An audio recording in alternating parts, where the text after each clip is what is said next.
کہ ایرانی حکومت کے بعض حصوں میں پھیلنے والی گھبراہٹ سپریم لیڈر کو اپنے یورینیم کے ذخیرے کو برقرار رکھنے یا ملک کے اندر یورینیم افزودگی کی خواہشات پر نظر ثانی پر مجبور کر رہی ہے۔ سپریم لیڈر کے نزدیک یہ معاملہ قومی خود مختاری کی علامت ہے، لیکن ٹرمپ ممکنہ طور پر رضا پہلوی کی مکمل حمایت کے حوالے سے بھی بہت محتاط ہے، کیونکہ رضا پہلوی کی واپسی کے مطالبے کی غلط تشریح کا امکان موجود ہے۔ گارڈین کو ایک ایرانی شخص نے بتایا کہ آج نعروں میں جو کچھ سنائی دیتا ہے وہ بادشاہت کی واپسی کی پکار نہیں ہے، بلکہ ایک بند گلی سے فرار کی کوشش ہے۔ ایسا معاشرہ جس کے پاس نکلنے کا کوئی راستہ نہیں ہوتا پیچھے ہٹ جاتا ہے، ایسا وہ شوق سے نہیں بلکہ مجبوری کے تحت کرتا ہے۔ یہ پسپائی کوئی انتخاب نہیں ہے، بلکہ ایک تھکے ہوئے سیاسی جسم کا اعصابی رد عمل ہے جو اب نسخوں پر رد عمل نہیں دیتا۔ ایرانی شخص نے مزید کہا کہ دہائیوں تک ہمارے معاشرے کو کہا گیا کہ انتظار کرو، اس نے انتظار کیا۔ اسے کہا گیا کہ سب ٹھیک ہو جائے گا، لیکن کچھ ٹھیک نہیں ہوا۔ اسے کہا گیا کہ یہ مزید بگڑ نہیں سکتا، لیکن یہ مزید خراب ہو گیا۔ پھر کہا گیا کہ ہمارے پاس کوئی متبادل نہیں ہے، مگر بالکل اسی لمحے لوگوں نے اپنے متبادل خود تیار کر لیے، اور ایسا انہوں نے دانش مندی سے نہیں بلکہ زندہ رہنے کی کوشش میں کیا۔ بادشاہت پسندی کا نعرہ رضا پہلوی کے لیے محبت کا اعلان نہیں ہے، یہ اسلامی جمہوریہ کے لیے نفرت کا اعلان ہے۔ یہ ایک نہیں کی چیخ ہے کہ جب ہاں دستیاب نہیں ہے، ہر کوئی ماضی یا خالی وعدوں میں پھنس گیا ہے۔ جب سامنے سب کچھ خالی ہو تو معاشرہ پیچھے دیکھتا ہے، کیونکہ انہیں آگے کچھ نظر نہیں آتا۔ ایرانی ادیبوں کی ایسوسی ایشن نے بھی بیرونی مسلط کردہ حل کے بارے میں احتیاط سے کام لیا ہے۔ ان کا کہنا ہے کہ آزادی یقیناً آسمان سے بموں اور میزائلوں کے ذریعے سے نہیں گرے گی۔ جو لوگ موجودہ صورتحال کے خلاف اٹھے ہیں اور اندرونی اور بیرونی استحصال کرنے والوں سے اپنی آزادی برقرار رکھے ہوئے ہیں، وہ نہ تو کسی خیالی ماضی اور اس کے علمبرداروں کے دہرائے جانے کا انتظار کریں اور نہ ہی جعلی مصلحتوں کا انتظار کریں۔ رپورٹ میں مزید لکھا ہے کہ ایران میں بائیں بازو کے حلقوں نے رضا پہلوی کو طویل عرصے سے سخت ناپسند کیا ہے۔ ایران میں بس کمپنیوں کے مزدوروں کا سنڈیکیٹ جو ایران کی آزاد یونینز میں سب سے نمایاں ہے، اس نے گزشتہ ہفتے کہا تھا کہ وہ پرانی اور آمرانہ طاقت کے دوبارہ آنے کے خلاف ہے۔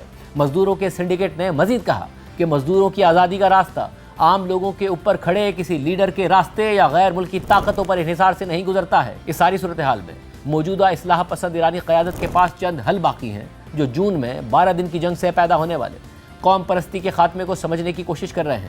یہ بات عوام کو اس چیز کے خلاف متحد کر سکتی ہے جس کے متعلق ایرانی حکومت دعویٰ کرتی ہے کہ غیر ملکی بدنیتی اور ہنگامہ آرائی کی کوشش ہے۔ یونیورسٹی آف تہران کے سیاسیات کے پروفیسر احمد نقیب زادہ نے خبردار کیا ہے کہ یہ تمام حل اب ٹیکنوکریٹک نہیں بلکہ تاریخی ہو سکتے ہیں۔ ان کا مزید کہنا ہے کہ آخرکار ایران میں وہی دوبارہ دہرایا جائے گا جو یورپ میں ہوا، یعنی انہوں نے مذہب اور ریاست کے درمیان تنازع کا فیصلہ ریاست کے حق میں کیا۔